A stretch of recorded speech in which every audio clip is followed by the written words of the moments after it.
June 26, 2008.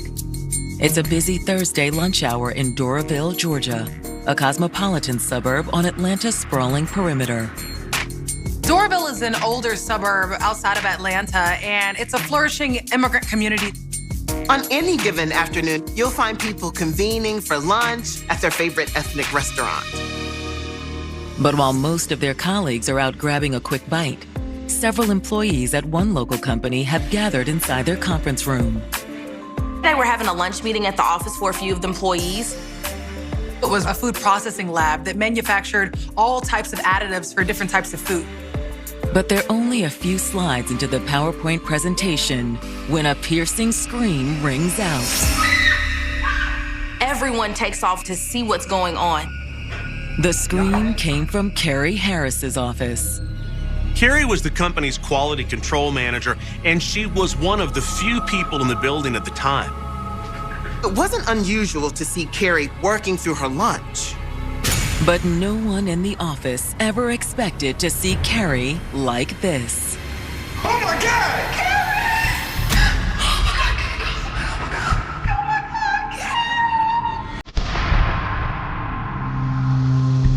Carrie! Originally from Memphis, 31-year-old Carrie was the youngest of 6.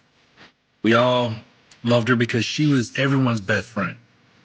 She was one of those individuals from a very early age that you knew was destined to do some amazing things with herself.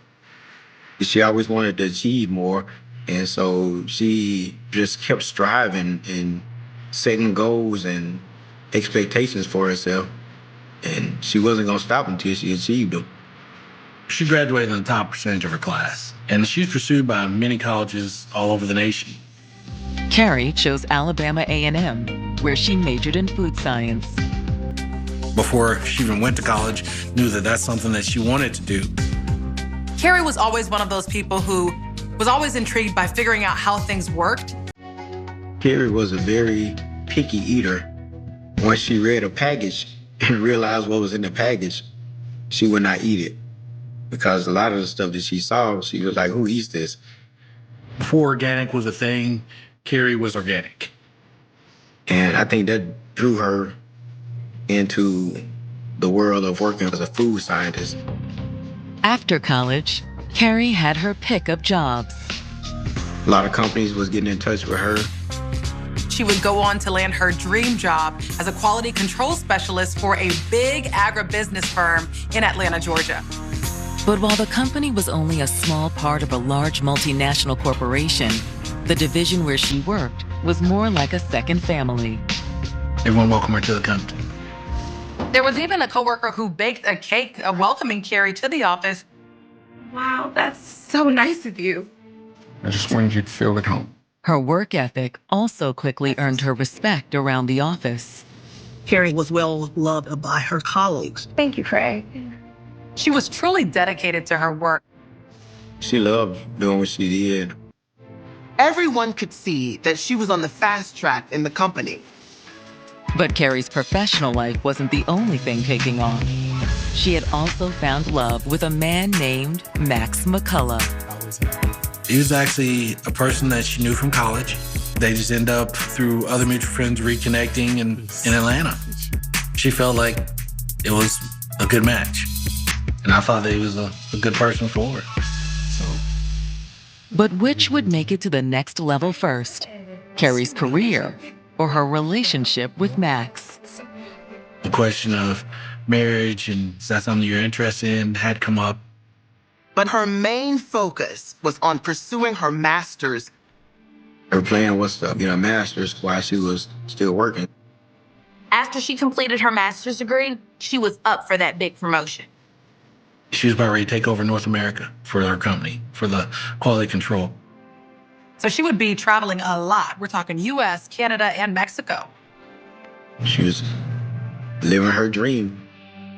But now that dream has become a nightmare. Carrie's coworkers were absolutely shocked to find her on the floor, bleeding out with a knife in her neck. Carrie's horrified coworkers quickly call 911 to get help. Police and EMTs are on the scene in minutes, but it's too late. There was no reviving Carrie. But now it's up to homicide detectives to uncover who was behind the deadly attack that cost Carrie her life. As you can imagine, people are hysterical. They're shocked. No one had actually seen what happened. None of Carrie's coworkers can describe the appearance of the suspect. But what Carrie's coworkers do tell detectives raises an immediate red flag. Well, there's been some strange things going on lately. Carrie started noticing weird things were happening. She went to her office and noticed that many things had been moved around. She had that feeling on the side of your neck that like somebody's watching you. Carrie was starting to think that she might have a stalker.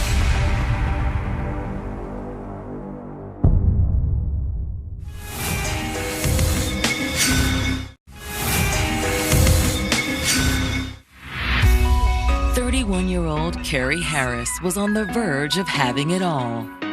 Carrie had a lot of major things that were going on in her life. She had just finished off her master's degree. At work, she was up for a promotion because of the degree that she had finished off, and she was in a very serious relationship. Things were going just as Carrie had planned. But now, Carrie's co-workers have just made a horrifying discovery. There were employees down the hall in a lunch meeting and suddenly heard blood-curdling screams.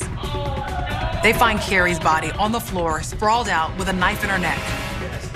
Her coworkers immediately called 911, but when the EMTs arrived, they pronounced Carrie dead on the scene. DeKalb County detectives arrived soon after responders to begin cataloging the evidence. When the investigators enter Carrie's office, there are a couple of things that they notice. First of all, of course, they noticed the knife. The knife was like a butcher knife from a kitchen. The knife was stuck in her neck very forcefully. There doesn't seem to be any defensive wounds on her arms or her hands. It was sudden. She didn't see it coming. Detectives believe she may have been sending a fax. Her back was turned towards the door when someone came in and stabbed her. Detectives first consider the possibility that Carrie's killer could have wandered in off the street. Being lunchtime, there weren't many employees at the office. Carrie's office was near the front door. But the vicious wound to Carrie's neck suggests her murder was personal. Once that artery snapped in your neck, it's a wrap. You're gonna bleed to death. That artery goes straight to your heart. So if you stab somebody there, you meant to stab them. Who would hold such a grudge against someone like Carrie? Detectives hope the murder weapon can give them a clue. You're always going to check weapons for fingerprints, for DNA. Leaving the CSI to collect the evidence, they turn to Carrie's coworkers. Unfortunately, most of Carrie's coworkers had been out to lunch at the time the murder occurred. A couple of colleagues were in a meeting. They heard the screams. But the people that were at the office during the attack didn't see the assailant. None of them could imagine who would have wanted to hurt Carrie either. She was well respected by her colleagues and was loved dearly. My sister was always that person that was willing to give up herself to help others.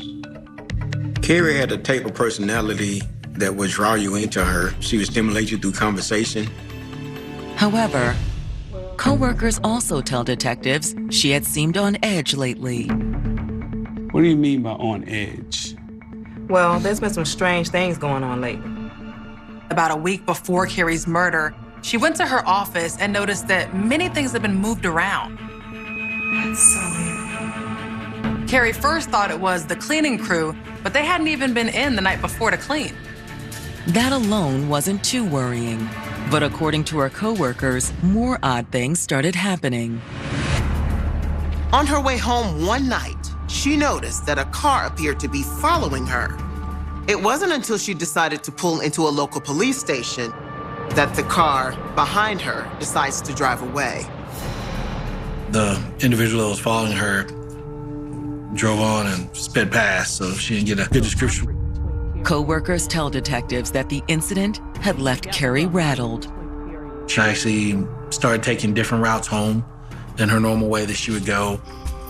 Then, a few days later, another strange incident occurred. When she was trying to leave work, her car wouldn't start. What now? Fortunately, one of her co-workers was around. Looks like a cable came loose. That's all. Oh. She had a new battery that she had just recently had put in the car. All right, try it now. Oh, okay. This was a pretty easy fix, but Carrie just couldn't shake the suspicion that someone had done this on purpose. She started to wonder, did she maybe have a stalker? Detectives thought if they could find Carrie's stalker, they probably were going to find who killed her. But detectives are no closer to identifying them. And this promotion, anyone have a problem with that? Well, things had gotten a little awkward between Carrie and Glenn, her supervisor. She was actually going to be in a position that was over her boss that she had already.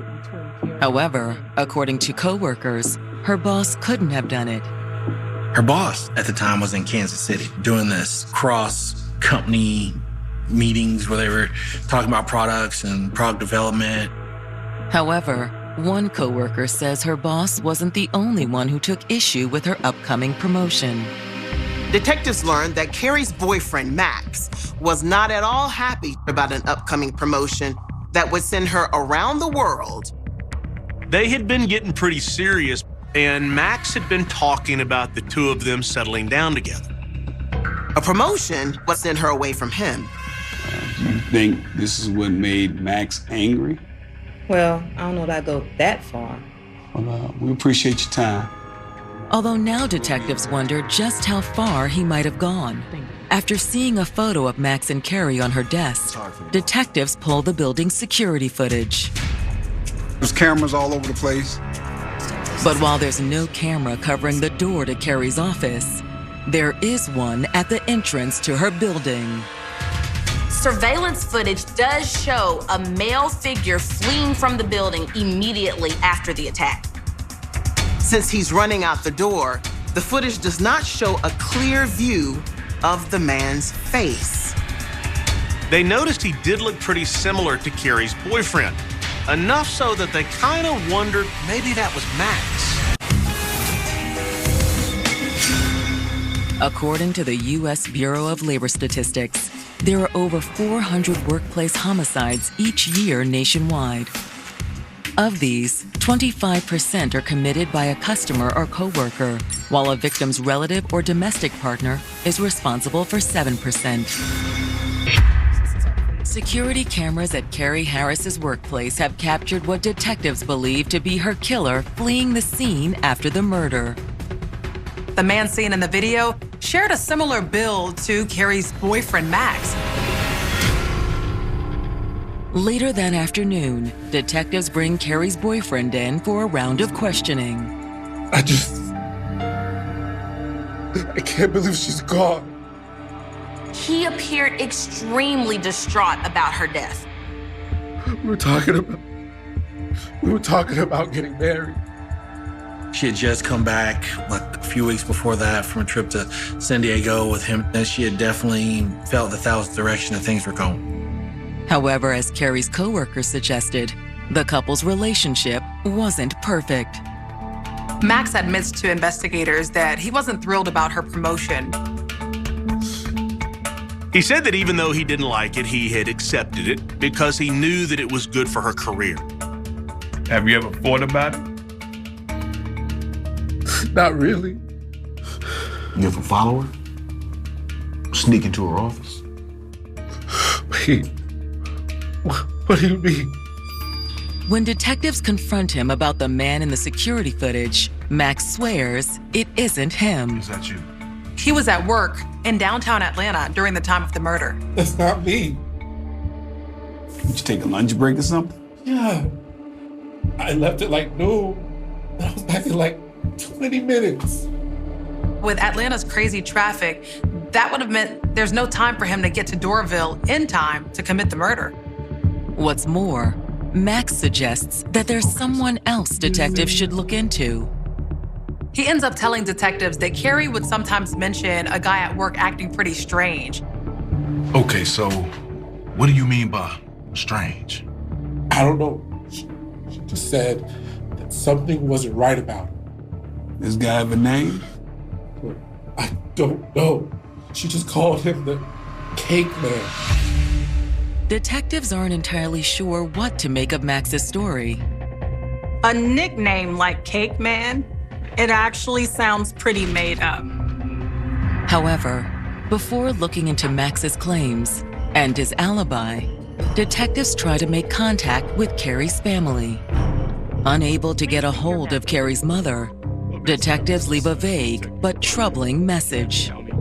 My mom calls me up, freaking out. Says, hey, on the answer machine, detective from DeKalb County is calling, left a message on there for us to call back. Something's happened. She's been in an accident.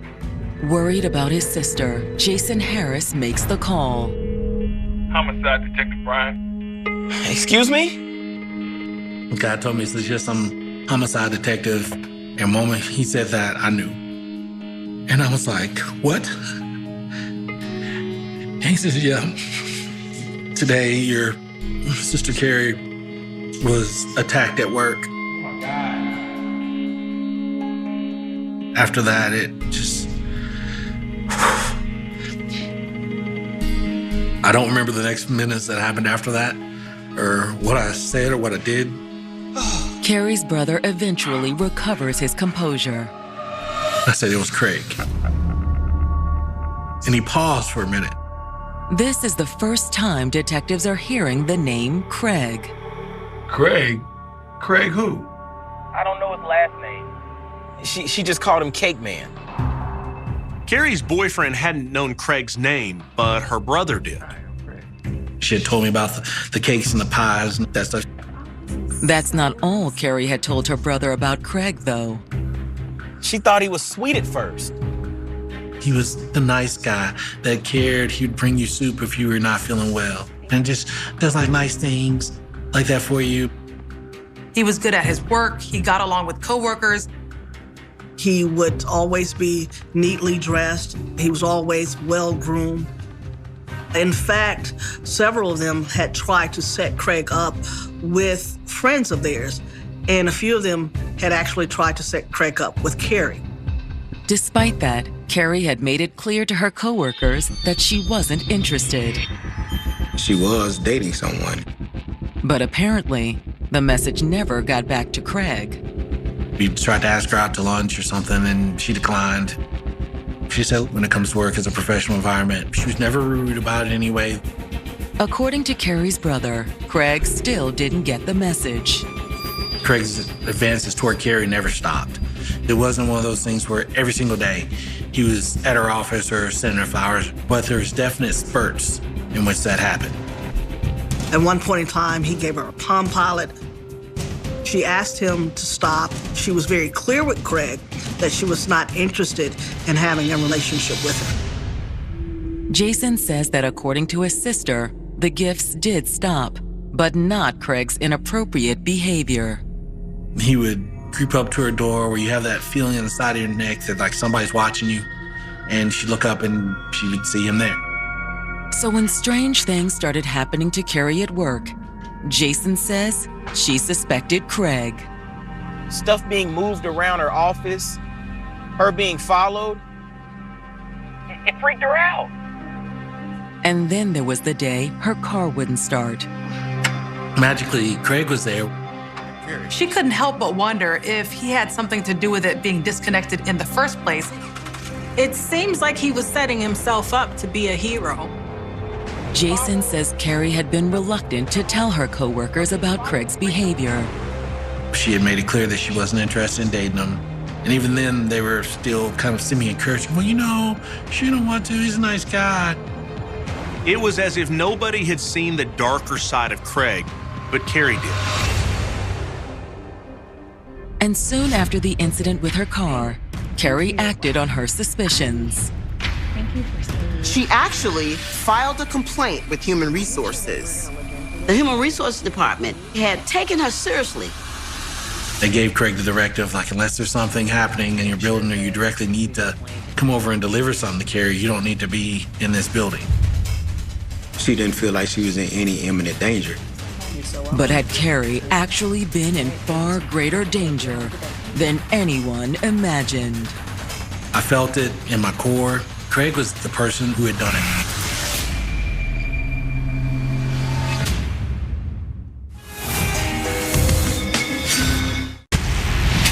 Detectives investigating the murder of Carrie Harris have just learned that shortly before her death, the 31-year-old quality control manager filed a complaint with Human Resources about her coworker, Craig Armstead. She went to HR about it and told him that this made her feel uncomfortable. Carrie Harris did everything that she could the right way. When detectives meet with the company's human resource manager the next morning, she confirms that Carrie had filed the complaint. They asked him not to have direct contact with Carrie, and if he needed to do so, to only email her. These workplaces, they're pretty strict on sexual harassment, so I think she felt all right. However, Human Resources reveals that Carrie had recently filed a new complaint. The day before she was murdered at work, she found a camcorder in the women's restroom. She noticed a dim red light shining from inside a basket filled with feminine products on the vanity. She opened it up and saw the camera. It was planned in a way to where someone was actively watching women go to the restroom. It was actually discovered because the battery failed in the camera, which caused a red light to flash. But while Carrie found the camera the day before she died, she didn't file the complaint until the morning of her murder. She found it right before 5 p.m., and at that point, it was just too late to contact Human Resources. The next morning, Carrie heads to HR to make a formal complaint. She takes the pouch with the camera that she found and submitted everything. Less than an hour later, Carrie was dead. Investigators think this is far from a coincidence. According to Carrie's initial HR complaint, Craig had been sneaking around and spying on her. But does that mean he was the one who planted the camera?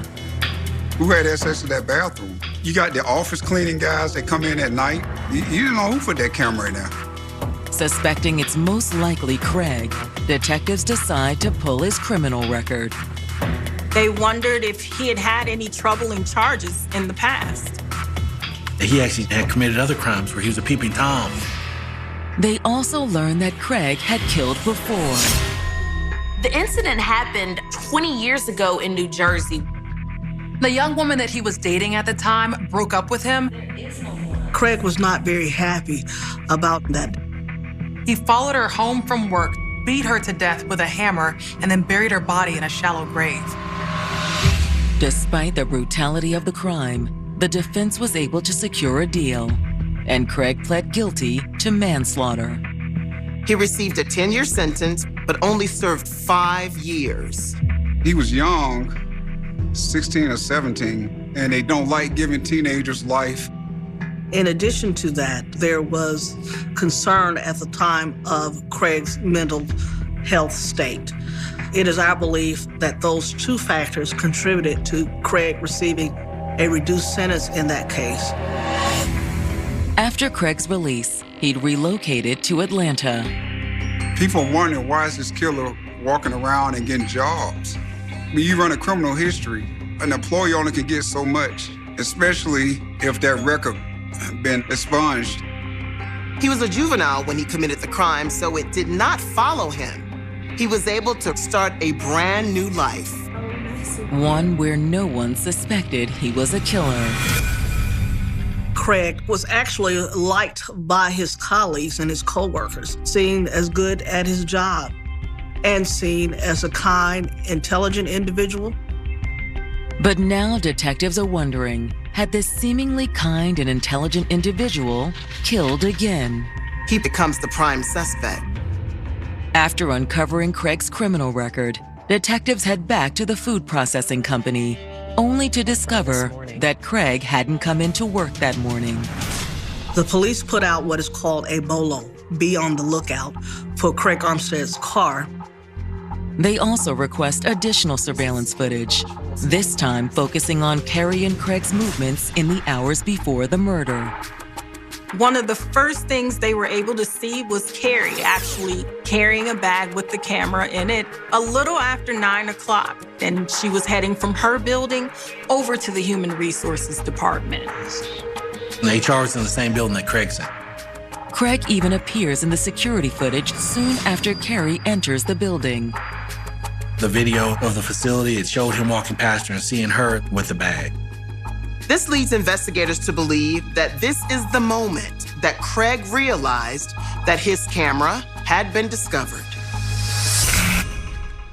And the surveillance footage leaves little doubt about what he did in response.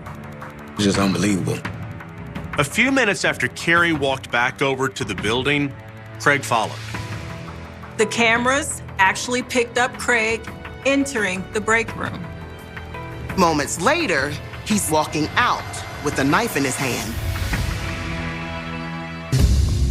Detectives investigating the murder of Carrie Harris have just uncovered surveillance footage that shows the minutes leading up to her brutal stabbing. Craig is seen walking into the break room. A few moments later, he's seen walking out with a knife in his hand. The knife that you see in the video is similar to the knife that was ultimately used to kill Carrie. Combined with Carrie's complaints to Human Resources about Craig's harassment, there was more than enough evidence to justify an arrest warrant. The authorities won't have to look very far for him either. At around the same time, patrol officers pull over Craig's car less than a mile from the office. The police recognized they had a bolo for this vehicle. This guy jumps out and sits down on a curb and starts saying, "I'm the one y'all looking for." Craig immediately confessed to having killed someone. He did not name Carrie, but said that he had killed someone. That's his mental state at the time. He was out of it. Once at the station, detectives take their time to gain the suspect's trust. They don't have to talk to you. So when he came to the interview room, and I wanted to make him as comfortable as possible. I'm scared. Don't be scared of. I mean, what are you scared of? You scared somebody's gonna hurt you? What are you scared of? I'm scared if I hurt somebody. Craig seemed to be really confused about who he hurt. Do you know this person? My boss. Your boss? He tells detectives that he killed a man named Bill, who was his boss. He was all over the place. He thought he stabbed the manager, Bill. Come find out that Bill wasn't even there. The guy called in sick. Detectives keep pressing, hoping Craig will eventually confess to Carrie's murder. Have you killed anybody before? In New Jersey? Yeah. Detectives already knew about the previous manslaughter charge in New Jersey, but they were pretty surprised when he walked in and just so readily admitted to everything. You remember who it was that you killed? Maybe it was my ex-girlfriend. Your ex-girlfriend in Jersey? Yeah. She deserved that.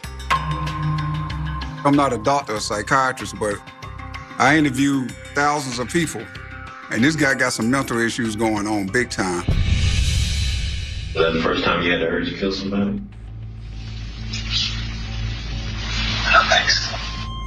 Craig tells detectives he's tried everything to control his violent urges. I prayed and I did good things. I would do good things for people. I would bake cakes. I would bake cakes for people. And I would bring it to them. I do it for free. I just make cakes for free. It made me feel good. According to Craig, there was just one thing that kept the lid on his violent tendencies. He tells investigators how the only thing that really worked was being a peeping Tom. Craig said he knew it was wrong, but he had to stop himself from hurting people. I want this camera because it's the only thing that makes me not want to hurt anybody. Okay. And I said, I'll do this. I won't hurt anybody. Like, but I'll do this. This is not so bad. Okay.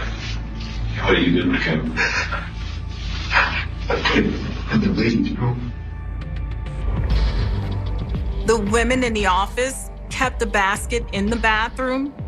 They would bring tampons and pads, and they would keep them in the restroom, which is where the pervert put his camera, his pouch. And he kind of cut a hole in the bag so that the lens could pick up what was going on. And then I would come back in the evening and I would get it. And then I would take it home. I would look at it. Okay. What's still photo, video? The video. The video. Did that help? But according to Craig, that wasn't enough to stop him from killing Bill. He was mean. He was so mean. It's like he was so mean. Craig claimed that Bill constantly teased him about a coworker. He kept making comments about me and this woman on my job. That me and her were together and we weren't together. Detectives asked Craig the woman's name, but they already know the answer. That's the girl that he was talking about. At that point, the detectives figured it was time to confront Craig with the truth. Carrie's the one that's hurt. Not Bill, it's Carrie. Yeah. Carrie's dead, man. Oh my God. Once detectives informed Craig that Carrie was dead, he lost it completely. What did he do to Carrie?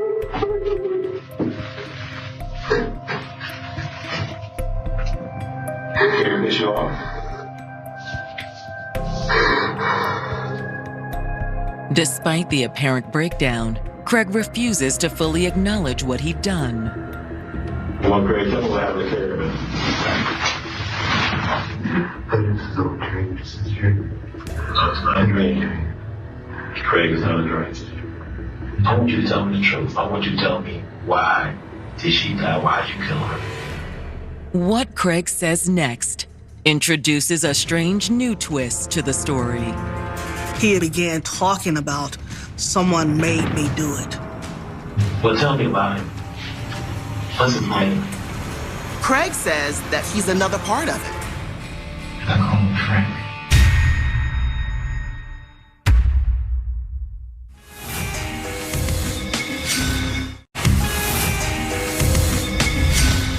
Stalkers end up killing because they don't seem too much, now they want to touch. I think he had to be pushed to kill. You had to really piss him off to kill. But he's gonna stalk you forever. You know, he's the guy that peek into your apartment and found out, hey, I gotta go inside while she's sleeping and touch her. When you hear the word creep, and you try not to judge somebody, but he put the C in creep.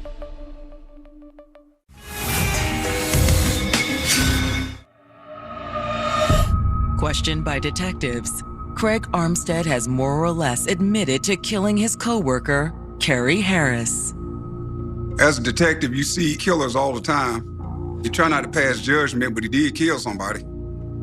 Although during his confession, Craig blames the murder on an alter ego he calls Frank. He's tender. I don't know how to be done. He stabbed her with a knife. A silver blade. Craig says that Frank is just a part of him, that he doesn't know how he works, just that he's another part of Craig.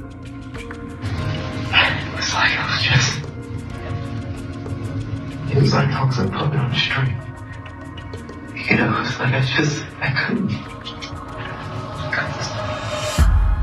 It sounds crazy, but could it be true? I thought he possibly had split personalities.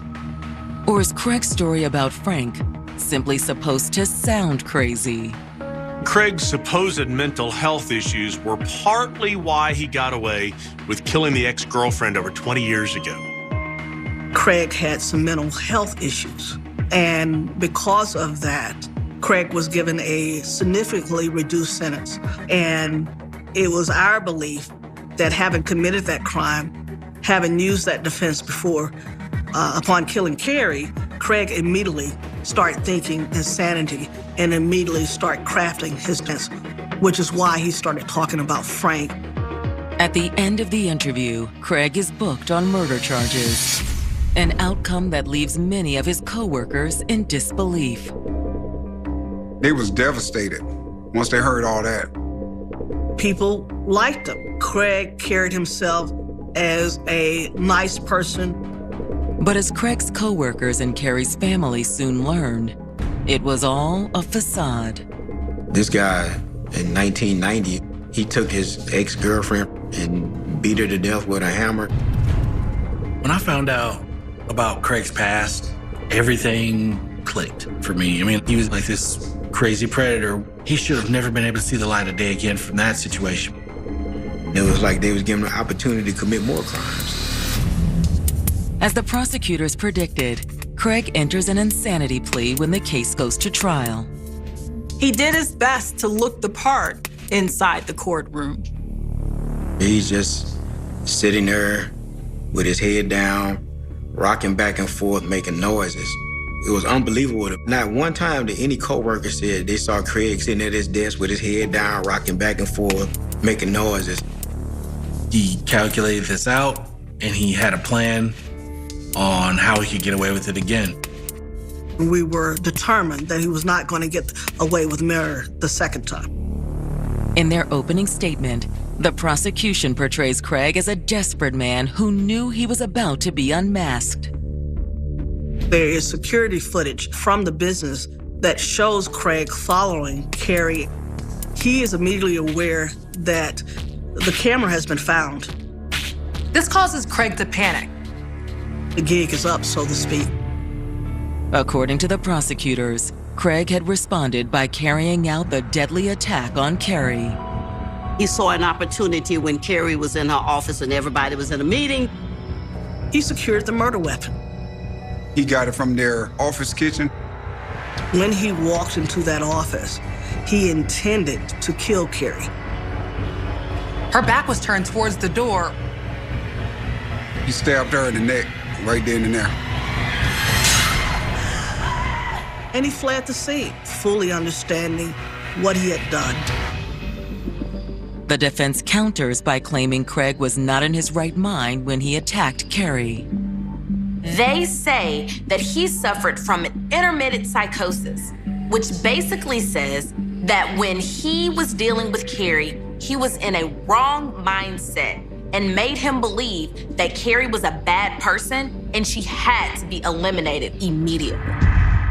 But the prosecution fires back, playing part of Craig's taped confession aloud in court. I don't know if I'm making an excuse for what I'm doing. It's just my way of justifying that evil inside me. Just call it Frank. Frank, from the beginning, we believe, was Craig being a manipulator. When the jury returns with their verdict, they roundly reject Craig's insanity defense. Craig was convicted. He and Frank are serving life. The outcome is little comfort to Carrie's family. He took and stole a light that was there for the world, for good, for making things better for everybody. Our sister's in the ground, but you still living, you still breathing. In my mind, he got away free. And while nothing can bring back Carrie, her family hopes her story will save others from the same fate. Corporations train your people, teach them the true definitions of what harassment is. Don't be afraid to say, I'm concerned about this person. Don't be so concerned about how they're gonna feel. Do something. Do everything that you can to protect yourself and each other from the Craig Armsteads of the world. Call the police. That's our job. You don't inconvenience us. We want that stalker, so he won't hurt nobody.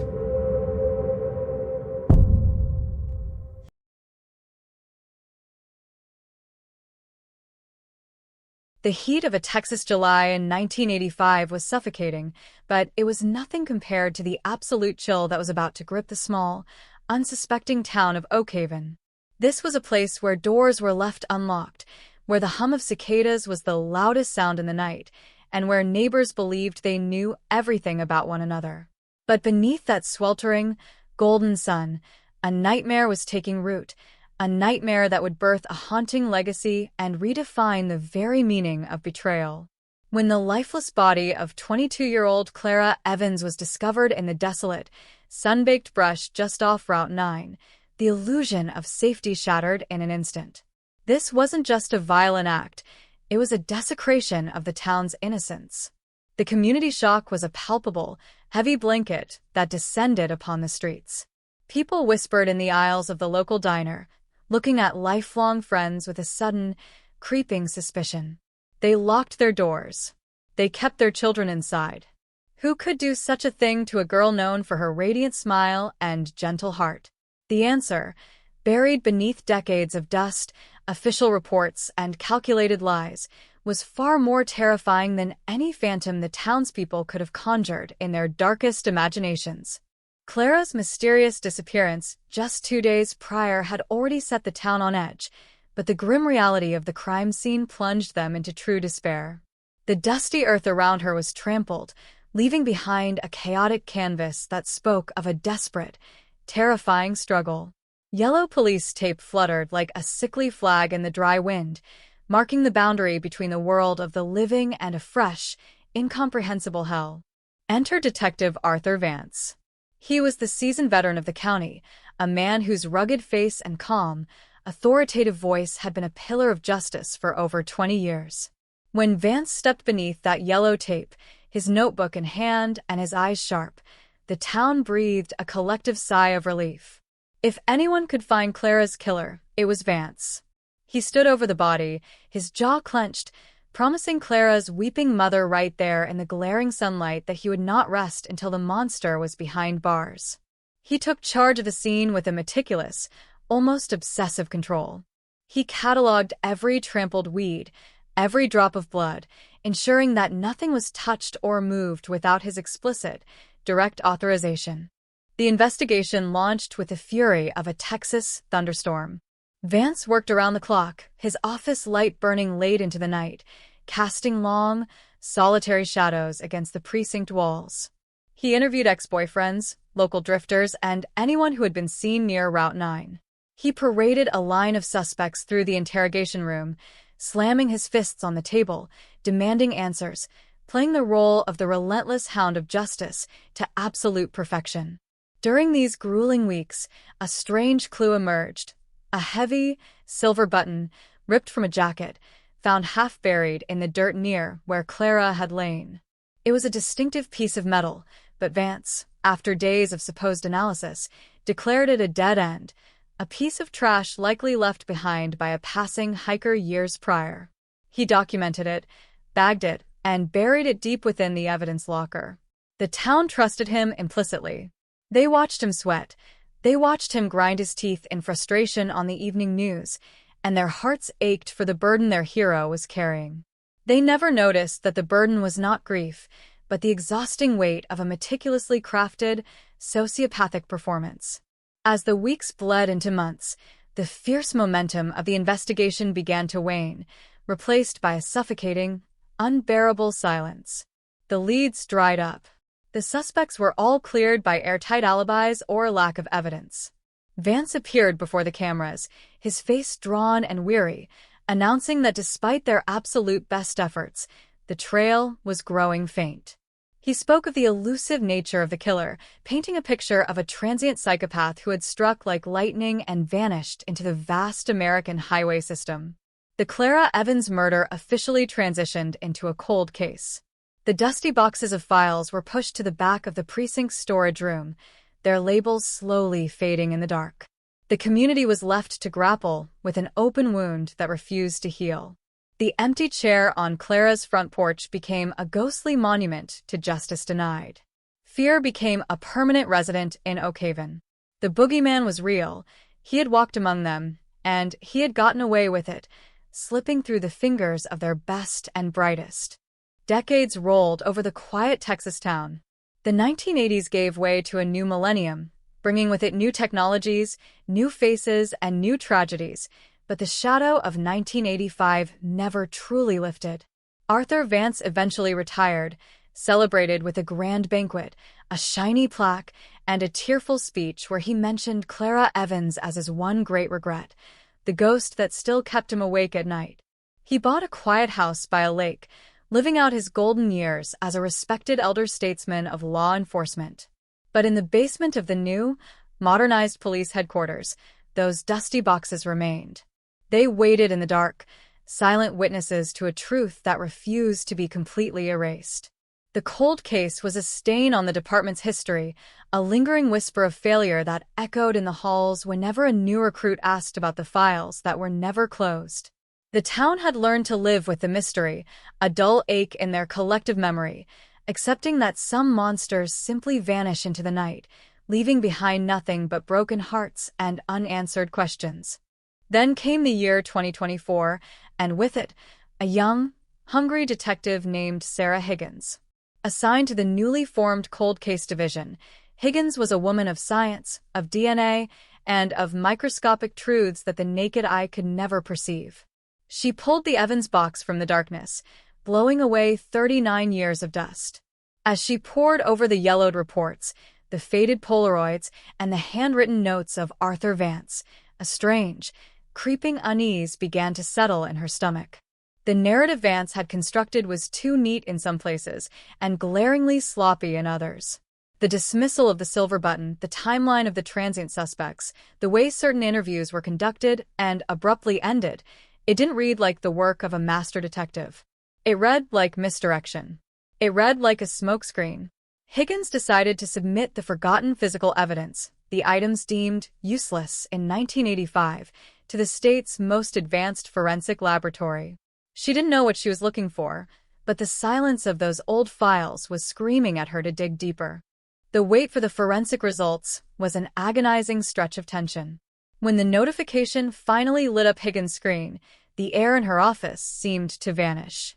The lab had found microscopic traces of skin cells on the back of that discarded silver button, cells that had been preserved in the dark, climate-controlled evidence room for nearly 4 decades. They ran the genetic profile through the national database, expecting a hit on a known offender, a serial killer, or perhaps a long-dead drifter. The system chimed. It was a match.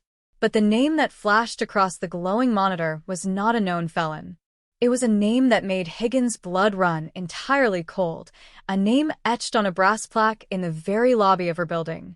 The DNA belonged to former Detective Arthur Vance. The shock was absolute, a physical blow that left her breathless. The strange clue wasn't a piece of transient trash. It was a piece of the investigator himself, torn away in Clara's desperate, final fight for her life. The man who had comforted the mother, the man who had controlled the crime scene, was the man who had held the knife. The fallout of this discovery was a frantic, highly classified operation. Higgins took the results directly to the district attorney, bypassing the chain of command, terrified of who else in the department might have known, who else might have looked the other way.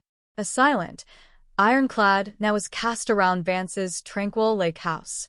Warrants were drawn up in the dead of night. The impending reality of what they were about to do, arresting one of their own, a local legend, for the most notorious murder in the county's history, was a burden so heavy it threatened to crush the task force. They were not just solving a cold case.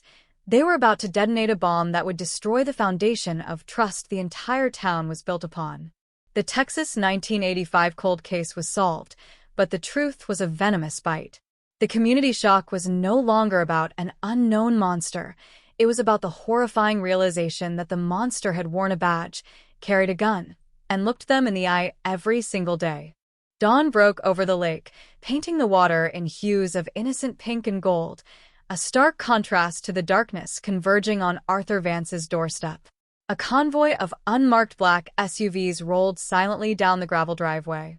Heavily armed tactical officers, men who had grown up hearing legends of Vance's detective work, now stacked up against his front door with their weapons drawn.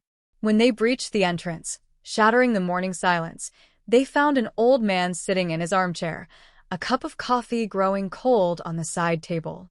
Vance didn't fight. He didn't look surprised. He simply looked up at the young officers, his eyes devoid of the righteous fire they had seen on old news broadcasts, replaced only by the hollow, dead stare of a predator finally cornered by time. As they clamped the heavy steel handcuffs around his wrinkled wrists, the click echoed like a gunshot. The ghost of Clara Evans, trapped in those dusty boxes for 39 years, had finally reached out and pulled her killer into the light. The news broke like a hurricane. The headline screamed across every screen and newspaper, "Texas 1985 Cold Case Solved. Arrest Shocks Community." But the subtitle was what stopped hearts across the nation. The killer was the lead detective. Oak Haven imploded. Citizens gathered outside the precinct, not with signs of relief, but with faces twisted in horror, rage, and a profound, agonizing sense of betrayal. The families of other victims from Vance's era began to panic. How many other cases had he manipulated? How many other killers had walked free? Or worse, how many other innocent lives had he taken under the impenetrable guise of the law? The trial was a media spectacle, a gruesome dissection of a double life. The prosecution laid out the chilling timeline, how Vance had spotted Clara, how he had used his authority to stop her car on that lonely highway, the terrible act, and the subsequent, masterful orchestration of his own investigation. He had hidden in plain sight, using the very machinery of justice to bury his sins. As the judge handed down a life sentence to the frail, silent old man, there was no cheering in the courtroom. There was only a heavy, exhausting silence. The solving of the ultimate cold case did not bring the cinematic closure the town had always dreamed of. Instead, it left a permanent, jagged scar.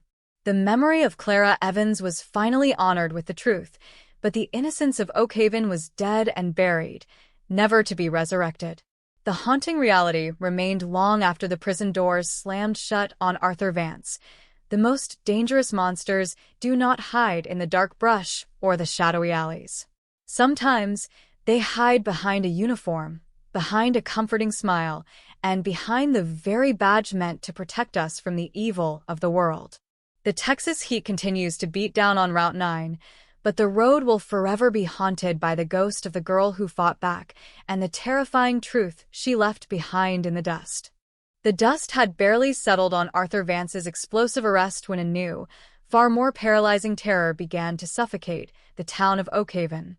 Clara Evans was the ghost that finally brought him down, but she was not the only specter haunting the archives of the precinct.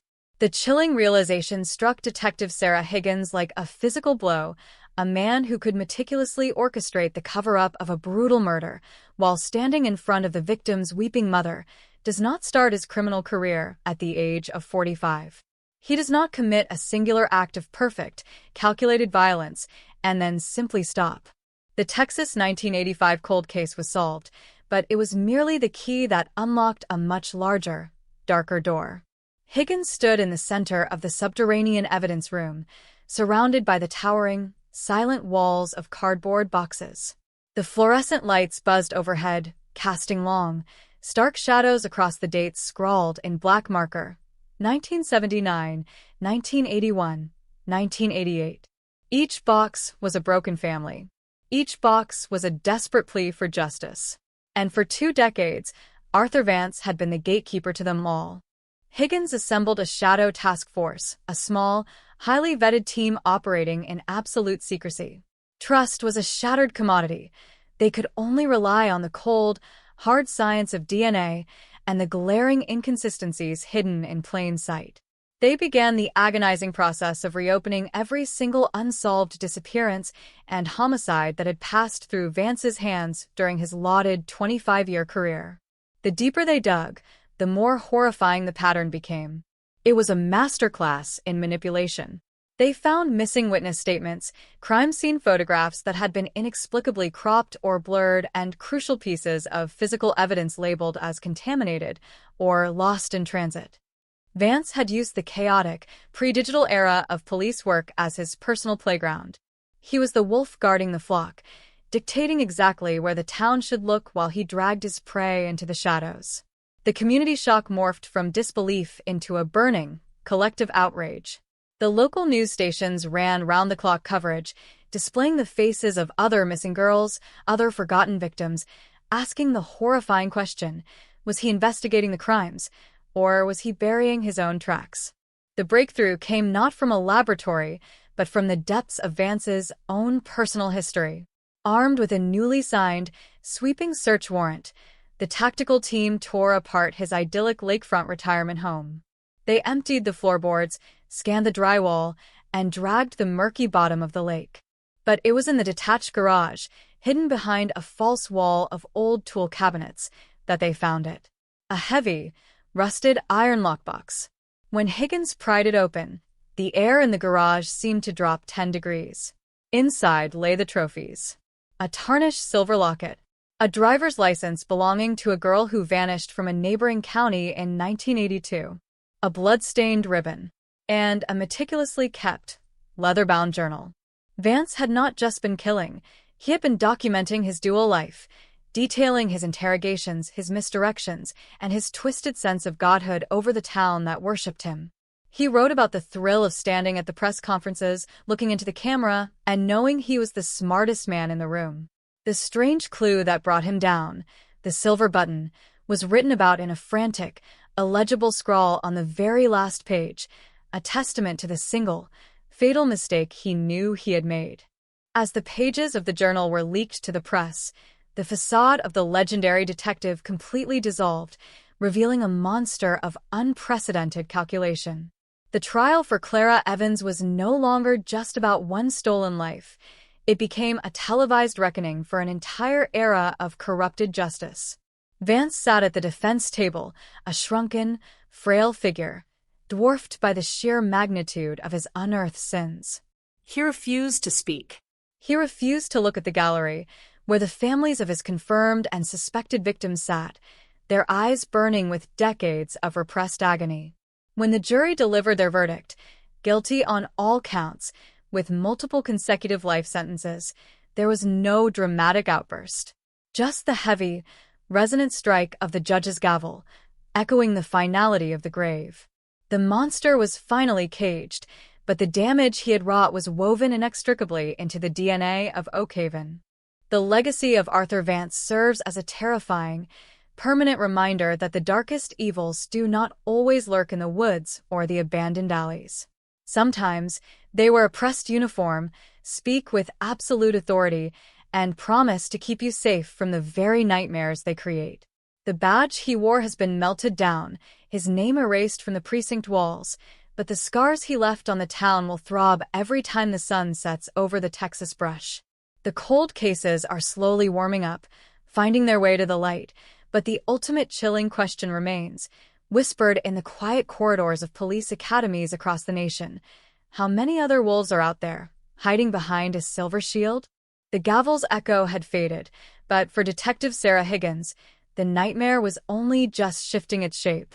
Arthur Vance was behind bars, a crumbling monument to deception, yet the leather-bound journal he left behind pulsed with a dark, suffocating life of its own. It wasn't just a confession, it was a map drawn in the blood of the forgotten. The community shock that had initially paralyzed Oakhaven now mutated into a frantic, breathless dread as Higgins turned to page 42. There, written in Vance's sharp, clinical handwriting, was a cryptic reference to the weeping willow at the edge of the Miller property. It was a farm that had been abandoned for over 20 years, a sprawling acreage of overgrown weeds and rotting timber just outside the county line. Higgins didn't need a translation. She knew exactly what she was looking at. It was a graveyard. The mobilization was swift, silent, and heavy with a sickening anticipation. Earth movers, forensic anthropologists, and an army of state troopers descended upon the Miller farm beneath a sky-threatening rain. The air grew thick, smelling of wet earth and ancient secrets. As the massive steel claws of the excavators bit into the soil beneath the sprawling, skeletal branches of the willow tree, the entire town of Oakhaven held its collective breath. They watched the live aerial feeds on their local news broadcasts, their knuckles white, praying that the dirt would remain empty. But the earth is a terrible keeper of secrets. On the second day of the dig, the radio crackled. A halt was called. Higgins, standing on the edge of the trench in the pouring rain, looked down into the muddy pit and felt the ground seemingly drop out from beneath her. A strange clue, a rusted, child-sized bicycle frame, protruded from the clay. Beneath it lay the tragic, undeniable proof of Vance's sprawling reign of terror. The recovery process was a grueling, heart-wrenching descent into hell. 3 distinct sites were uncovered beneath the roots of that weeping willow. The mysterious disappearance of the Miller family's own teenage daughter in 1988, long dismissed as a runaway case by Vance himself, was finally, brutally solved. He had stood in their living room, drinking their coffee, promising to bring her home, all while knowing she was buried no more than 500 yards from their front door. The sheer proximity of the evil was incomprehensible. The psychological toll on the community was apocalyptic. Neighbors looked at their own backyards, their own basements, wondering what other horrors had been sanctioned by the man they called a hero. The local diner, once a hub of gossip and laughter, fell completely silent. The illusion of safety wasn't just shattered, it was ground into dust and scattered to the wind. Inside the precinct, Higgins found herself drowning in the echoes of Vance's legacy. The journal detailed not just the locations, but his twisted justifications, his God complex laid bare in chilling, methodical prose. He wrote about the cleansing of Oakhaven, framing his atrocities as some warped duty to rid the town of those he deemed unworthy. He was a predator who had weaponized the very concept of law and order. Higgins spent her nights staring at the corkboard in her office, a web of red string connecting the dots of a 30-year massacre. She realized with a cold, terrifying clarity that Arthur Vance hadn't just hunted in Oakhaven. His jurisdiction had ended at the county line, but his hunger had not. The cold case wasn't closed. It was a pandemic, and Patient Zero had just handed them his diary. The FBI was brought in, their polished suits and high-tech command centers taking over the cramped Oakhaven precinct. The investigation exploded into a federal manhunt for ghosts. They cross-referenced Vance's vacation days, his out-of-state training seminars, and his off-duty mileage with unsolved murders across 3 different states. The matches began to light up the database like a string of grim, bloody fireworks. A hitchhiker in New Mexico. A waitress in Louisiana. The shadow of the wolf in blue stretched across the American South, a trail of devastation masked by a badge and a charming smile. Higgins, the young detective who had pulled a single thread on a forgotten file, was now at the epicenter of the most prolific serial killer investigation in modern history. The monster was caught, but the true scope of his wilderness was only just being revealed, leaving a nation to grapple with the haunting realization that the Watchmen are sometimes the very things we need protection from. The walls of the newly established federal war room in Austin were a terrifying mosaic of the missing. Hundreds of photographs, faces frozen in the amber of lost decades, stared down at the task force. This wasn't just a Texas tragedy anymore. It was an American nightmare. As Detective Sarah Higgins stood before the sprawling map, the sheer, monumental scale of Arthur Vance's hunting ground sent a fresh wave of community shock rippling through the nation. Every time Vance had requested time off, every time he had logged out-of-state mileage for a law enforcement seminar, a mysterious disappearance followed in his wake. He was a phantom wrapped in the absolute authority of a police uniform. The task force zeroed in on a sweltering stretch of highway in Louisiana, circa 1991. A young woman, a stranded motorist, had vanished into the humid bayou night. The local police had hit a dead end, logging it as a tragic cold case. But Higgins, armed with Vance's meticulously coded journal, found the strange clue that unlocked the Louisiana mystery, a simple, seemingly innocent entry noting a broken fan belt and the purchase of a specific brand of heavy-duty bindings at a roadside gas station just miles from where the woman's car was found. The realization was a heavy, suffocating weight. Vance hadn't just stumbled upon his victims, he had actively patrolled for them, using his badge to offer assistance to vulnerable women on lonely stretches of asphalt. Who wouldn't trust a smiling, calm-voiced cop offering a ride to the nearest service station? He weaponized trust. He weaponized the very instinct people had to seek help from the authorities. Higgins and the lead FBI profiler traveled to the high-security federal penitentiary, where Vance was now being held in isolation. The man who sat across from them in the sterile, windowless interrogation room was a shadow of the legendary Oakhaven detective, yet his eyes still held that same cold, calculating light. He didn't rant. He didn't rave. He sat with perfect posture, an unsettling smirk playing at the corners of his mouth as Higgins laid out the photographs of the Louisiana crime scene. He was treating the interrogation not as a reckoning, but as a masterclass, eager to see if his students had finally solved the intricate puzzle he had spent a lifetime constructing. "You missed the toll booth receipt," Vance whispered, his voice dry and rasping, echoing in the soundproof room. It was a chilling, calculated breadcrumb. He was doling out the horror one piece at a time, maintaining his absolute control even from behind thick iron bars. Higgins felt her stomach drop. He was playing a psychological game, trading the locations of forgotten graves for the twisted satisfaction of watching federal agents hang on his every word. Every sentence out of his mouth contained a strange clue, leading them down another dark, twisting rabbit hole. As the hours bled into days, the map in the war room grew darker, the pins multiplying across state lines. The illusion that evil only exists in the shadows was completely obliterated. The monster had driven a patrol car, flashed a silver shield, and smiled for the cameras, leaving an entire country to wonder how many other cold cases were merely masterpieces painted by the very men sworn to stop them. The haunting memory of Clara Evans had torn the mask off the devil, but the abyss beneath it was deeper, darker, and vastly more terrifying than anyone could have ever imagined. The hum of the digital recorder in that windowless federal interrogation room was the only sound for what felt like an eternity, a mechanical heartbeat in a room filled with the suffocating presence of a predator who still felt he held all the cards. Arthur Vance leaned back, the fluorescent light glinting off his thinning hair, his eyes fixed on Detective Sarah Higgins with a terrifying, fatherly warmth that made her skin crawl. When he whispered those words about the toll booth receipt, he wasn't just offering a lead. He was inviting her into the dark, meticulously organized gallery of his life's work. Higgins felt the weight of the Texas 1985 cold case shifting, expanding, transforming into a national crisis that threatened to pull the very floor out from under the American justice system. This wasn't just about Oakhaven anymore. This was about every lonely highway, every flickering street lamp, and every person who had ever pulled over for a set of flashing red and blue lights.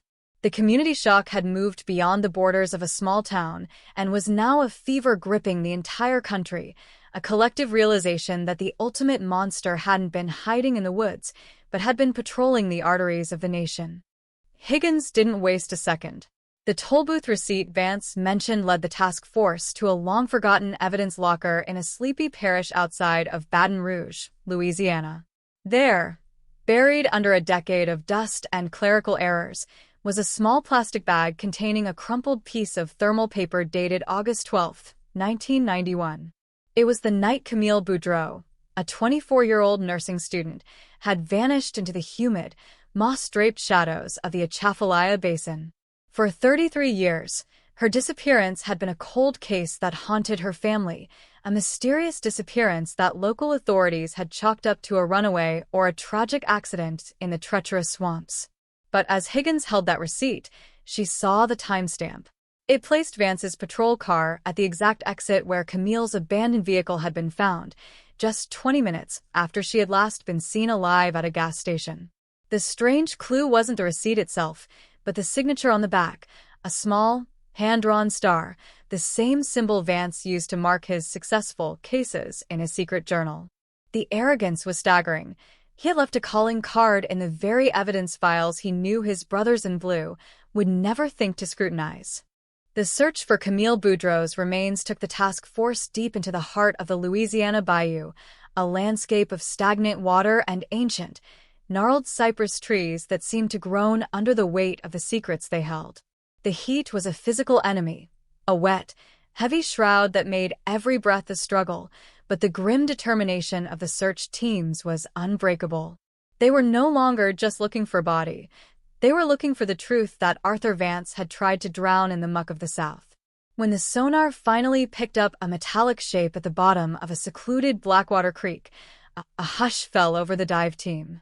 As the rusted, mud-caked frame of an old 1980s sedan was winched to the surface, the water cascading off its roof sounded like a chorus of weeping. Inside, strapped into the passenger seat as if she were merely a traveler on a long journey, were the skeletal remains of Camille Boudreau. The monster hadn't just killed her, he had staged her, a macabre tableau hidden beneath 20 feet of murky water, a secret he had visited in his mind every single day while he sat on his porch in Texas. Back in the interrogation room, the atmosphere had shifted from a game of cat and mouse to a psychological war of attrition. Vance watched the footage of the recovery on a small monitor, his expression unchanging, a mask of professional detachment that was more chilling than any outburst of rage. He began to speak about Camille, not as a victim, but as a missed opportunity for the state, critiquing the original investigators for their lack of vision. He spoke with a clinical precision about how he had used his siren to pull her over, how he had used the blue code of silence to ensure no one would question a fellow officer parked on the shoulder of a dark highway for an hour. The betrayal was so profound it felt like a poison leaking into the room. Higgins realized then that Vance didn't just want to kill. He wanted to corrupt the very idea of safety. Every detail he provided was a fresh wound to the national psyche, a strange clue that pointed toward a systemic failure so vast it seemed insurmountable. The media frenzy reached a breaking point as news of the Bayou burial hit the airwaves.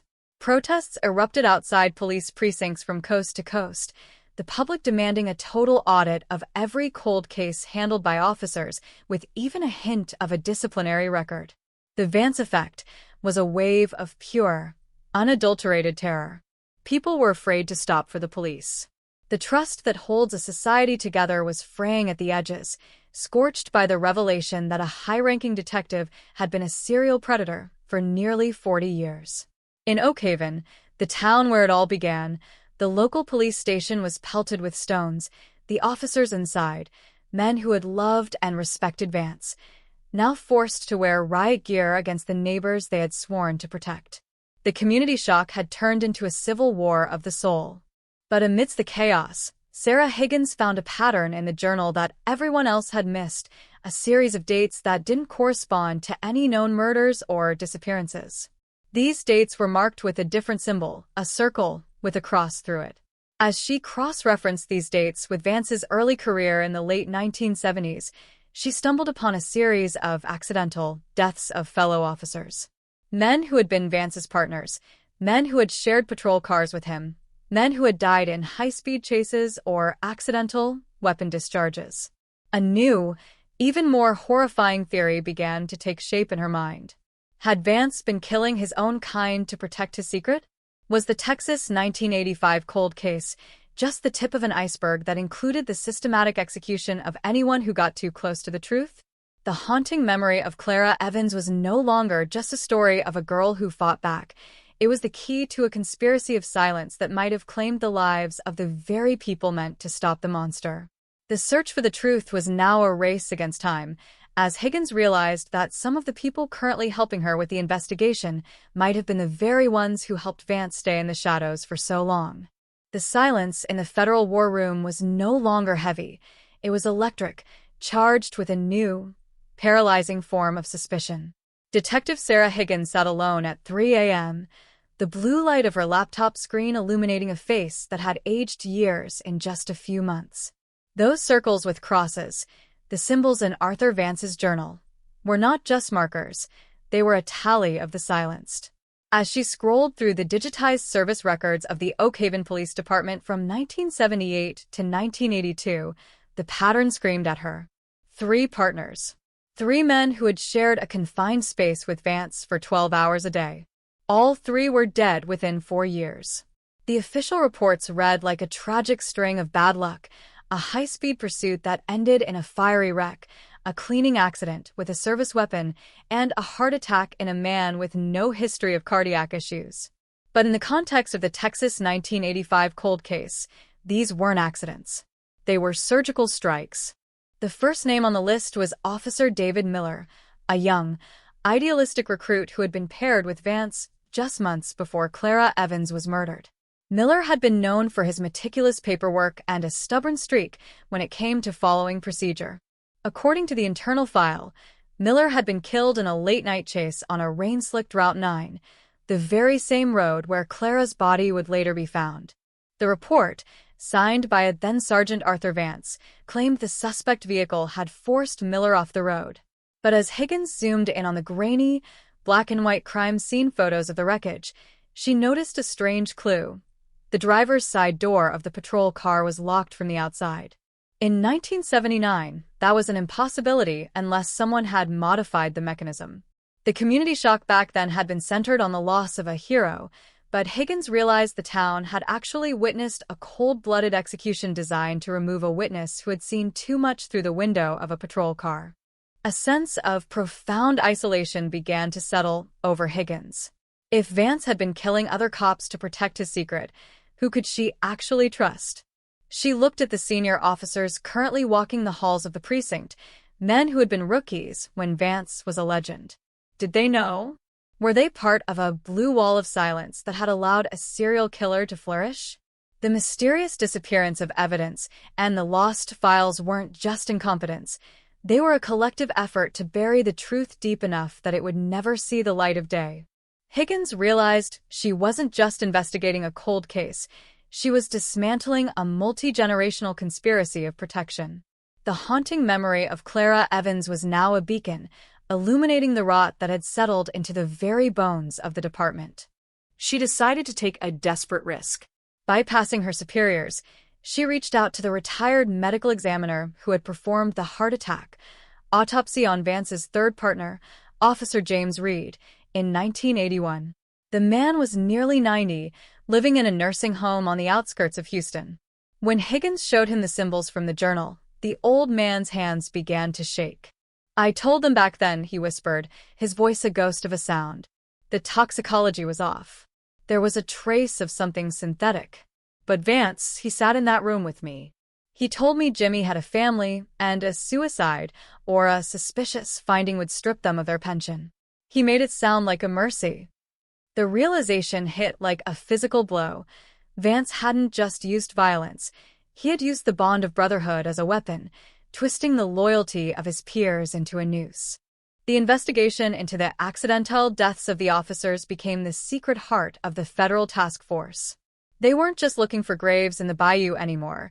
They were looking for the metaphorical bodies buried in the precinct's own basement. As word leaked out that the FBI was looking into the department's internal history, the atmosphere in Oak Haven turned toxic. Suspicion was everywhere. Officers who had worked with Vance for decades were being called in for polygraphs. The community shock reached a fever pitch as the town realized their shield was actually a sieve, letting a monster through while trapping the innocent. The Texas 1985 cold case solved. The headline was a year old, but the tremors were only getting stronger, threatening to bring the entire house of cards crashing down. Higgins returned to the prison one last time, not for a confession about a victim, but for a confrontation about the men he called brothers. Vance looked at her, his smirk gone, replaced by a cold, obsidian stare. "A department is like a body, detective," he said, his voice dropping to a low, rhythmic hum. "Sometimes you have to cut off a finger to save the arm. I didn't kill partners. I removed liabilities." The sheer, sociopathic arrogance of the statement was the final piece of the puzzle. He didn't see himself as a criminal. He saw himself as the ultimate administrator of a dark, hidden order. The strange clue wasn't a button or a receipt. It was the chilling reality that for 40 years, the law in Oak Haven hadn't been about justice. It had been about the survival of Arthur Vance. And as Higgins walked out of that prison, she knew the hardest part wasn't catching the monster. It was convincing the town that the heroes they mourned were actually his victims, and the system they trusted was his greatest accomplice. The tension within the walls of the Oak Haven Police Department had reached a boiling point, no longer a simmer of suspicion but a searing heat that threatened to melt the very badges pinned to their chests. Detective Sarah Higgins felt the weight of every gaze as she walked the corridors, her footsteps echoing like a countdown in a tomb. The Texas 1985 cold case solved was supposed to be a triumph, a moment of long overdue justice, but instead, it had acted as a corrosive acid, eating away at the foundations of the department. The old guard, the men who had come up through the ranks alongside Arthur Vance, those who had shared his cigars, his secrets, and his victories, now stood like a phalanx of granite. They weren't just protecting a friend, they were protecting a legacy, a history they had all helped to write. Every time Higgins requested a file or questioned a retired officer's memory, the blue wall grew taller, thicker, and more impenetrable. But Higgins had something they didn't, the terrifying, unfiltered roadmap of a killer's soul. She had the journal. And on page 89, hidden between a mundane list of grocery items and a tactical sketch of a traffic stop, was a set of coordinates that pointed not to a swamp or a forest, but to a derelict, forgotten storage facility on the edge of the county line, a place where the shadows of the past were kept under lock and key. The facility was a graveyard of rusted corrugated steel and weeds that grew high enough to swallow a man whole. It was here, in the dead of a moonless Texas night, that the next chapter of the nightmare was set to unfold. Higgins didn't call for backup from the local precinct. She couldn't. She didn't know who was still loyal to the ghost of Arthur Vance. Instead, she stood in the tall grass with two federal agents, the humid air thick with the smell of ozone and decay. As they approached Unit 412, a strange clue caught Higgins' eye, a small, fresh scratch on the padlock, a sign that someone had been here recently, someone who didn't want the secrets of 1985 to stay buried. The community shock that had followed Vance's arrest was about to be eclipsed by a revelation so profound it would rewrite the history of the entire state. As the bolt cutters snapped through the iron, the door shrieked open, revealing a space that was less of a storage unit and more of a meticulously curated museum of horror. Shelves were lined with neatly labeled boxes, each containing the belongings of the missing, the trophies Vance hadn't dared keep at home. But as the flashlights swept across the room, the beams landed on a figure sitting in the corner, a silhouette that sent a jolt of pure adrenaline through Higgins' veins. It was Chief Bill Randall, the man who had overseen the department for 20 years before retiring just as Higgins was being recruited. He sat on a folding chair, a service weapon resting heavy on his knee, his eyes weary but resolute. He didn't look like a monster. He looked like a man who had spent a lifetime carrying a burden too heavy for any human soul. "I knew you'd find it, Sarah," he said, his voice a gravelly whisper that barely carried over the wind. Arthur was always too proud. He couldn't help but keep a record. He thought he was writing a history book, but he was just building a gallows for the rest of us.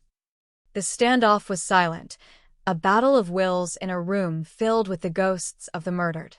Randall wasn't there to kill Higgins. He was there to plead for the silence of the department. He spoke of the 1985 cold case, not as a crime, but as a turning point. He admitted that they had known, or at least they had suspected. They had seen the inconsistencies, the strange clue left behind at Clara's scene, the way Vance had manipulated the evidence. But to arrest the lead detective, the face of the department, would have meant the end of the town's faith in the law. They had chosen the institution over the individual, a pact of silence that had allowed a predator to roam free for 4 decades. The psychological weight of Randall's confession was a suffocating shroud. He wasn't just an accomplice after the fact. He was the architect of the cover-up, the man who had ensured that every mysterious disappearance stayed mysterious. Higgins felt a wave of nausea. The betrayal wasn't just Vance's. It was systemic. It was a cancer that had metastasized through the very heart of the community. "We thought we were doing the right thing for Oakhaven," Randall continued, his hand tightening on the grip of his pistol. "We thought if the people knew the truth, the town would burn. So we buried it. We buried Clara, and we buried every girl who came after her, beneath a mountain of official reports and lost evidence." The tension in the unit was a physical presence, a wire pulled so tight it was screaming. Higgins had to make a choice: uphold the legacy of the badge by protecting the department's reputation, or tear it all down to give the families of the missing the truth they had been denied for a generation. The standoff reached its breaking point when Randall slowly began to raise his weapon. Not toward Higgins, but toward himself. The Texas 1985 cold case is solved, Sarah. But the cost. The cost is everything. Before Higgins could move, before the federal agents could intervene, the silence of the night was shattered by a single, thunderous crack. The final guardian of Vance's secrets had chosen the ultimate silence. As Randall slumped forward, his blood pooling around the boxes of trophies, the true scope of the tragedy became clear. This wasn't just a story about a serial killer in a police uniform. It was a story about the devastating price of silence and the horrifying things good men will do to protect a lie. The community shock that would follow the discovery of Randall's body and the storage unit would be a tidal wave, a reckoning that would leave no one in Oak Haven untouched. The haunting memory of Clara Evans had finally reached out from the grave and pulled the entire structure of the town's authority down into the dirt with her. As the sun began to peek over the horizon, casting a cold, gray light over the storage facility, Higgins walked through the rows of trophies. She saw the locket she had searched for, the driver's licenses, the tattered remains of 100 lives stolen by a man who was supposed to protect them. The cold case was no longer cold. It was a raging fire, consuming everything in its path. Higgins realized that her journey was far from over. Solving the murder was the easy part. Rebuilding the ruins of a town's trust would be the work of a lifetime. The monster was in a cage, the accomplices were in the ground, but the ghosts of Oak Haven would continue to walk those halls, a permanent reminder that justice is never truly silent, and the truth, no matter how deeply buried, will always find its way to the surface. The sirens that wailed toward the derelict storage facility at dawn were not just responding to a gunshot. They were signaling the death of a legacy. The suicide of Chief Bill Randall, the pillar of the Oak Haven Police Department, sent a secondary shockwave through the country that made the initial arrest of Arthur Vance feel like a tremor before a tsunami. The community shock was no longer a quiet, simmering grief. Numbing disbelief had turned into a roar of betrayal. News crews from every major network descended on the small Texas town, their satellite trucks lining the streets like a digital blockade. The headlines were savage. Texas 1985 cold case solved, but at what cost? And the blue wall of silence, a chief's deadly secret. As Sarah Higgins watched the forensic teams carry out the boxes of trophies from Unit 412, she knew she was witnessing the autopsy of an entire institution. The storage unit wasn't just a crime scene. It was a museum of systematic failure, containing hundreds of items that linked Vance to disappearances across 4 states, all preserved under the watchful, silent eye of the man who had worn the chief's badge. The federal government didn't wait for the local fallout to settle. Within 48 hours, a special grand jury was impaneled in Austin, and the Department of Justice launched a pattern or practice investigation into the Oak Haven Police Department, the largest of its kind in history. Higgins was no longer just a detective. She was the star witness in a trial against the very system that had raised her. She sat in a mahogany-paneled room, facing a line of grim-faced senators and federal judges, and laid out the terrifying geography of Vance's journal. She spoke of the accidental deaths of partners, the manipulated evidence, and the strange clue of the external lock on David Miller's patrol car. The haunting memory of Clara Evans was no longer a local tragedy. It was the catalyst for a national reckoning on police accountability. Every officer who had ever served under Randall and Vance was subpoenaed, forced to walk a gauntlet of protesters who stood outside the courthouse holding photos of the missing. Inside the precinct, the atmosphere was like a morgue. Officers who had nothing to do with Vance's crimes found themselves ostracized, their uniforms a mark of shame in the town they loved. The old guard had vanished, some into early retirement, others into the arms of high-priced defense attorneys. The mysterious disappearance of trust was absolute. People in Oak Haven stopped calling 911. They stopped waving to patrol cars. They looked at the floor when an officer entered a room. Higgins walked the halls as a pariah among her own, the woman who had betrayed the badge to find the truth. But she didn't stop. She spent her nights cross-referencing the trophies from the storage unit with the national database of cold cases. One by one, The circles with crosses in Vance's journal began to yield names. A cheerleader from Oklahoma in 1983. A grandmother from Arizona in 1995. A hitchhiker from New Mexico in 2002. Each name was a pin on a map that now covered the entire interior of her office, a tapestry of a life spent hunting in the light of day. The most chilling revelation, however, came from the digital forensics on Bill Randall's personal computer, recovered from his home after his death. Hidden in an encrypted folder was a series of emails to an anonymous recipient, dated just weeks before Sarah Higgins reopened the 1985 cold case.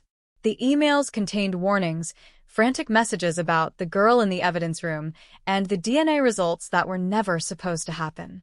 Randall hadn't just been protecting Vance out of a misplaced sense of loyalty. He had been being blackmailed.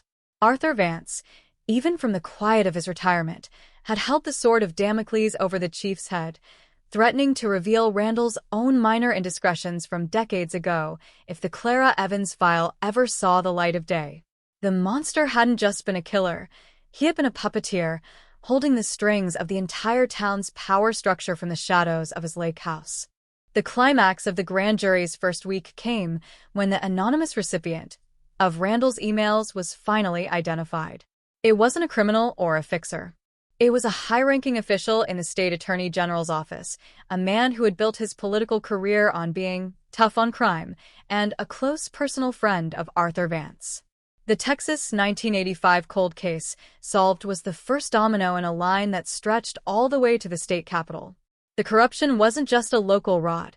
It was a systemic infection that had protected a predator to preserve the image of a flawless justice system.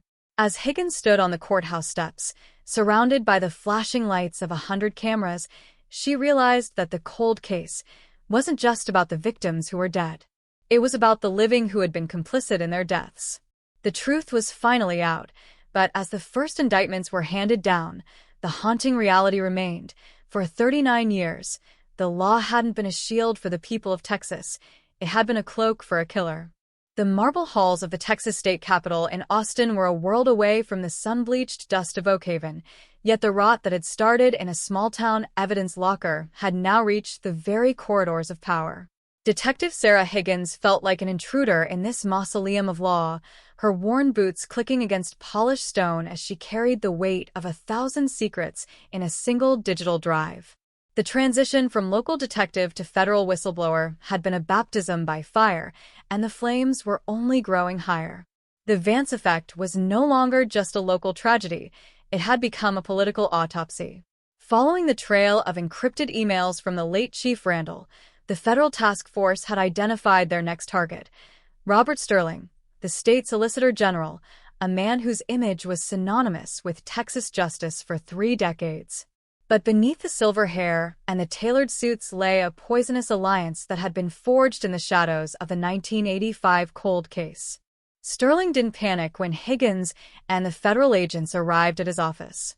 He sat behind a desk made of dark, heavy oak, the Texas flag standing sentinel behind him, and offered them a smile that was as sharp and cold as a scalpel.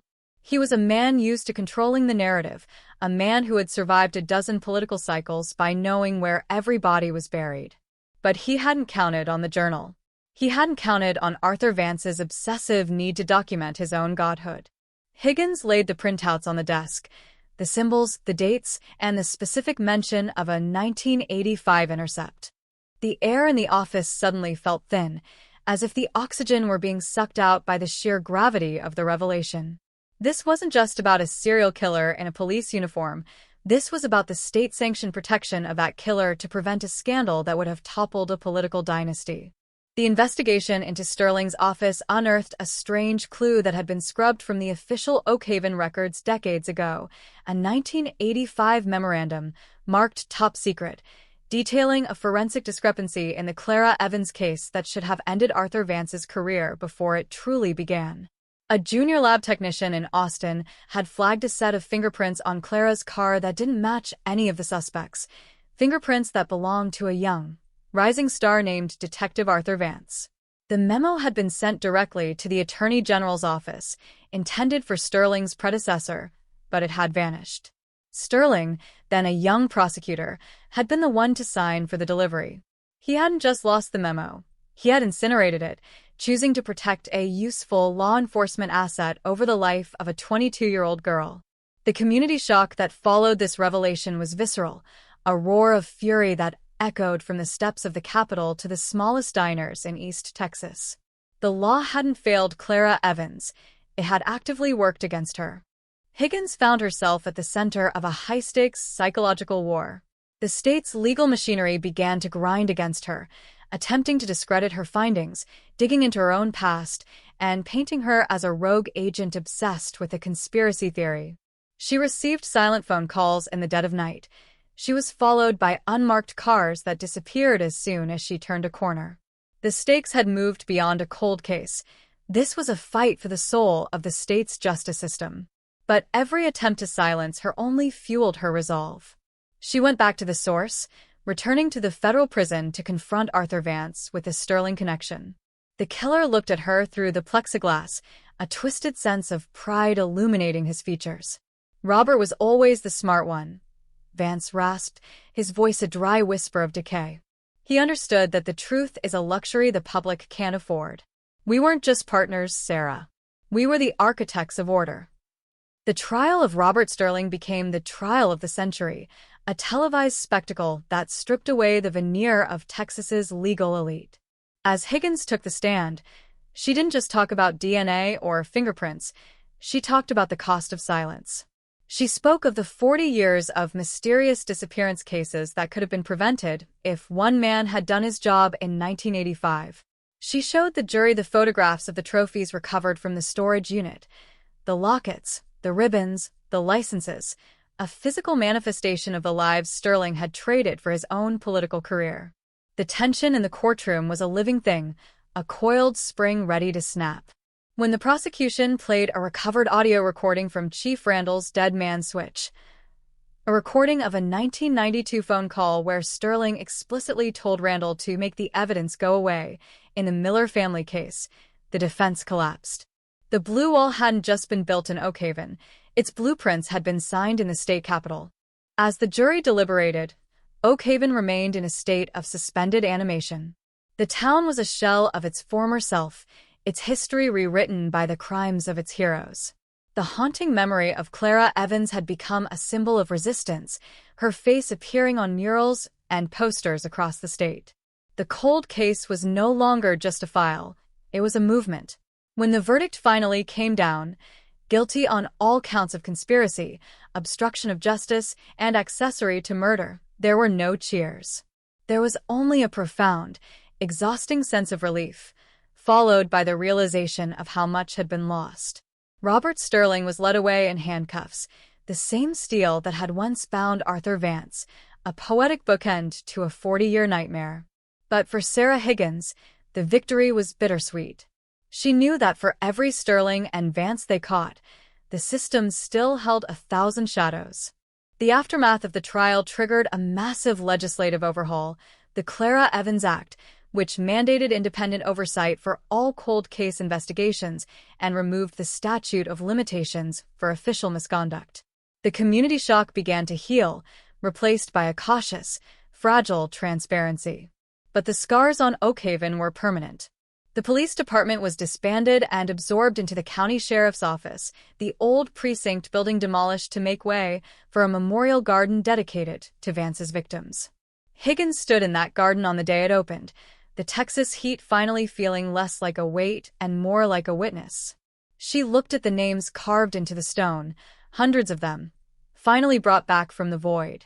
The mystery was gone, the secrets were out, but the haunting echo of the man in the uniform would linger in the Texas wind forever, a reminder that the price of justice is an eternal, unwavering vigilance. As the sun set over the horizon, casting long, golden shadows across the memorial, Higgins received a final notification on her phone. A new DNA hit. Not from Texas, not from Louisiana, but from a forgotten case in California, dating back to 1975, 3 years before Vance had even joined the Oak Haven force. The realization hit her with a fresh chill. Arthur Vance's journey didn't start in Texas. The map in her office was about to get much, much bigger.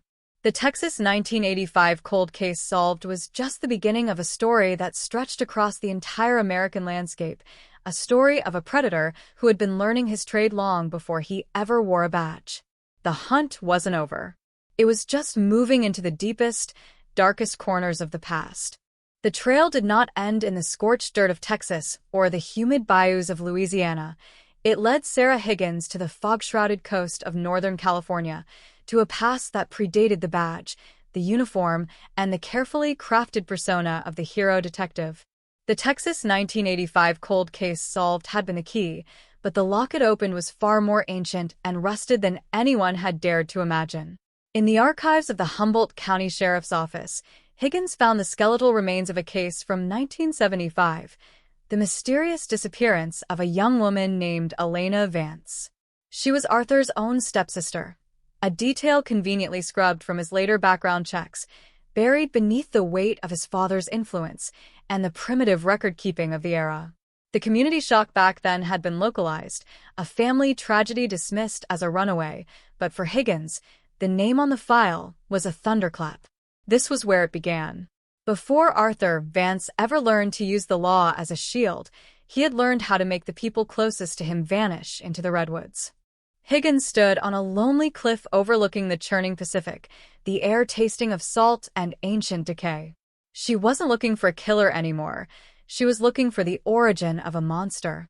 The 1975 file contained a strange clue that had been ignored for nearly 50 years, a handwritten note found in Elena's room describing a game her stepbrother liked to play in the deep woods, a game where he practiced interrogating the wildlife. The chilling realization settled in. Vance hadn't been born a detective. He had been a predator who chose a career that would allow him to indulge his dark instincts legally. He had spent his teenage years refining his techniques of misdirection and psychological warfare on his own family. The haunting memory of Clara Evans was just a professional evolution of the primal violence he had unleashed in the shadow of the giant sequoias. As she delved deeper into the local history, Higgins discovered a string of unsolved, missing hikers from the mid-70s, all concentrated around the area where a young, athletic Arthur Vance had worked as a seasonal park ranger. This was his true training ground. The forest didn't leave fingerprints, and the ocean didn't tell secrets.